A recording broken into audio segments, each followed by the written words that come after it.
നമസ്കാരം. ഞാനിപ്പോൾ നിൽക്കുന്നത് കടുത്തുരുത്തി ടൗണിലാണ്. കടുത്തുരുത്തി ടൗൺ എന്ന് പറഞ്ഞാൽ നിങ്ങൾക്ക് എല്ലാവർക്കും അറിയാം, ഒരുപാട് ഗതാഗതക്കുരുക്കിനാൽ വീർപ്പ് മുട്ടുന്ന ഒരു ടൗണാണ്. അപ്പോൾ ഇവിടെ ഒരു പുതിയ ബൈപ്പാസ് വന്നിരിക്കുകയാണ്. നമുക്ക് ഇതുപോലെ ഒരെണ്ണമാണ് നമ്മുടെ കോട്ടയത്തും വേണ്ടിയത്. അപ്പം നമുക്ക് ആ ദൃശ്യങ്ങളിലേക്കൊന്ന് പോവാം. ഇത് കടുത്തുരുത്തി ടൗണാണ്.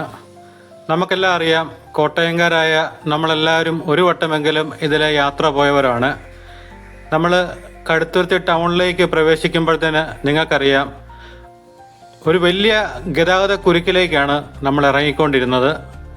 ഇവിടുന്ന് ഈ കുത്തിറക്കം ഇറങ്ങി നേരെ ചെല്ലുന്നത് കടുത്തുരുത്തി ടൗണിലേക്കാണ്.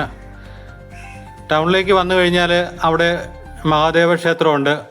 അതുപോലെ ഒരു നാലും കൂടിയ കവലയാണ്. അവിടെ ഏത് സമയവും ഗതാഗതക്കുരുക്കിനാൽ വീർപ്പ് മുട്ടും. കാരണം നമ്മൾ എറണാകുളത്തു നിന്ന് തിരിച്ചു വരുമ്പോഴും ഇവിടുന്ന് കടുത്തുരുത്തി ടൗൺ കടക്കാനും നമ്മൾ വളരെയേറെ പാടുപെടുന്ന ഒരു ജംഗ്ഷനും കൂടെയാണിത്. രണ്ട് ബസ്സും ഇവിടെ എപ്പോഴും കാണാം, നമുക്ക് കാണാം, പെട്ടയ്ക്ക് മാത്രമേ ബസ് നിർത്തത്തുള്ളൂ. കണ്ടോ, ഈ വാഹനങ്ങളെല്ലാം ഇങ്ങനെ മാത്രമേ ഇവിടെ നിർത്തത്തുള്ളൂ. അത് കാരണം നമ്മൾ അപ്പുറത്തുനിന്നും ഇപ്പുറത്തുനിന്നും കടന്നു വരുന്ന വാഹനങ്ങൾ നമുക്കൊന്ന് കടന്നു പോകാൻ തന്നെ വളരെ ബുദ്ധിമുട്ടാണ്. എന്നാൽ ഇതിനെല്ലാം പരിഹാരമായിട്ടാണ് പുതിയ ബൈപ്പാസ് വന്നിരിക്കുന്നത്. അപ്പോൾ അതിൻ്റെ അവസാനഘട്ട ജോലിയിലേക്ക് കിടക്കുകയാണ്. അപ്പോൾ ഞാൻ കഴിഞ്ഞ ദിവസം എറണാകുളത്തിന് യാത്ര ചെയ്തപ്പം ഇതുവഴിയാണ് പോയത്. ഈ ബൈപ്പാസ് കടുത്തുരുത്തി ITC ജംഗ്ഷൻ മുതൽ ബ്ലോക്ക് ജംഗ്ഷൻ വരെയുള്ള 1.5 കിലോമീറ്റർ നീളത്തിലാണ്, അതും 14 മീറ്റർ വീതിയിലാണ് ബൈപ്പാസ് ഒരുങ്ങിയിരിക്കുന്നത്. 25.5 കോടി രൂപ മുടക്കിയാണ് ഇതിൻ്റെ പണികൾ പൂർത്തിയാകുന്നത്.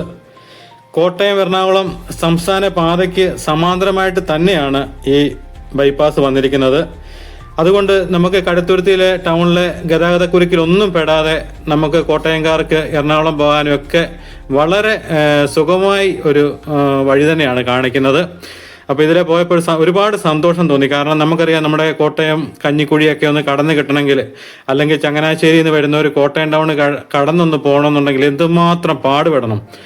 അത് ഏത് വഴി പോയാലും കോട്ടയം ടൗൺ കുരുങ്ങിയായിരിക്കുന്നത്. ഇതുവരെ മാറി മാറി വന്ന ഭരണാധികാരികളൊന്നും അതിനുവേണ്ടി ശ്രമിച്ചിട്ടില്ല. നമുക്കെല്ലാം അത്യാവശ്യം ഇതുപോലുള്ള ബൈപ്പാസുകളാണ്. കണ്ടോ, മനോഹരമായിട്ട് തന്നെ ടൗണിൻ്റെ യാതൊരു ശല്യങ്ങളും ഇല്ലാതെ എല്ലാവർക്കും സുഖമായിട്ട് യാത്ര ചെയ്യാൻ പറ്റുന്ന രീതിയിലാണ് ബൈപ്പാസ് വന്നിരിക്കുന്നത്. അപ്പോൾ നിങ്ങൾക്ക് ഇനിയിപ്പം എറണാകുളം പോകുന്നവർക്കെല്ലാം ഇതുവഴി യാത്ര ചെയ്യാം.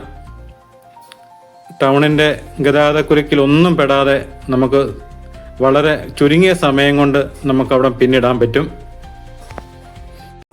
ഇപ്പോഴും ഇതിൻ്റെ പണികളൊക്കെ പൂർത്തിയായിക്കൊണ്ടിരിക്കുന്നതേ ഉള്ളൂ. ഇപ്പം റോഡ് ബലവത്താക്കാനുള്ള ജോലികൾ നടക്കുന്നുണ്ട്. അതോടൊപ്പം തന്നെ അവസാനഘട്ട പണിക്കായിട്ട് 9.67 കോടി രൂപയാണ് ഇപ്പോൾ മുടക്കുന്നത്. സംരക്ഷണ ഭിത്തി നിർമ്മാണം, അതുപോലെ റോഡിൻ്റെ സൈഡുകൾ, അതുപോലെ അടിപ്പാത നിർമ്മാണം, അതുപോലെ വെള്ളക്കെട്ട് ഒഴിവാക്കാനുള്ള ക്രമീകരണങ്ങൾ, അതുപോലെ VMBC നിലവാരത്തിലാണ് റോഡിൻ്റെ ടാറിങ്. അതിൽ BM മാത്രമേ പൂർത്തിയായിട്ടുള്ളൂ. അങ്ങനെ കുറച്ച് പണികളും കൂടെ ഉണ്ട്. അപ്പോൾ ഏറെക്കുറെ 1-2 മാസത്തിനുള്ളിൽ ഈ റോഡിൻ്റെ പണികൾ പൂർത്തിയായി. ഇപ്പം ഗതാഗതത്തിന് തുറന്നു കൊടുത്തിട്ടുണ്ട്. ഇപ്പം വാഹനങ്ങളെല്ലാം ഇതിലെയാണ് പോകുന്നത്. എങ്കിലും പൂർണ്ണമായിട്ട് 2 മാസത്തിനുള്ളിൽ പണി പൂർത്തിയാവുമെന്ന് കരുതുന്നു.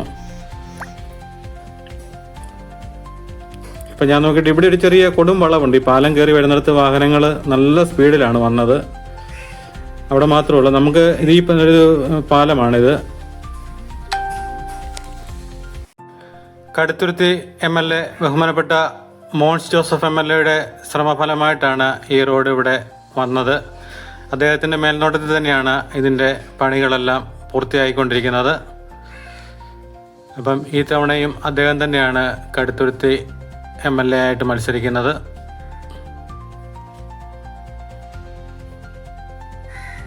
അപ്പം കോട്ടയത്തു നിന്ന് വരുമ്പോഴത്തെ ജംഗ്ഷൻ ഇതാണ്. ഇവിടെ നിന്നാണ് രണ്ടായിട്ട് തിരിയുന്നത്.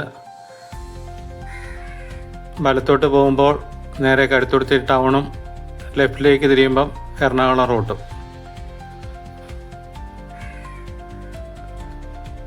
അപ്പോൾ ഇതിലെ യാത്ര പോയ ആൾക്കാരുണ്ടെങ്കിൽ നിങ്ങളുടെ അഭിപ്രായം കൂടെ പങ്കുവയ്ക്കാം.